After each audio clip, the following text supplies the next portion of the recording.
సామాన్యులే కాలం చేస్తారు, అసామాన్యులు కాలాన్ని చేస్తారు. ఇది నా సత్యవాద సత్యాల్లో ఒక కొటేషన్. సామాన్యులు అసామాన్యులకి మీకు తేడా తెలుసు కాబట్టి దీనికి ఇంకా పూర్తిగా ఇవ్వాలనే ఉద్దేశంతో ఈ వీడియో చేస్తున్నాను.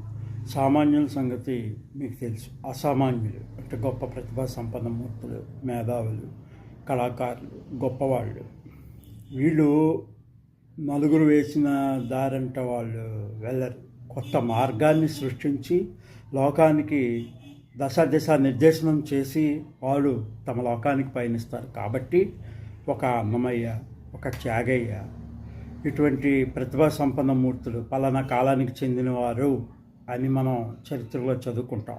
అలా చదువుకుంటున్నప్పుడల్లా ఈ గొప్ప మహాకవి కానీ, సంగీత విద్వాంసుడు కానీ, ఆయా కాలాలను బట్టి ఈ కాలానికి చెందినవారు, ఆ కాలానికి చెందినవారు అని మనం ఒక నిశ్చయానికి వస్తాం. అంటే కాలాన్ని వాళ్ళు చేస్తారు, ఈ కాలం మాది అంటారు. ఉదాహరణకి మహాకవి శ్రీశ్రీ అంటాడు, ఈ శతాబ్దం నాది అని చెప్పాడు.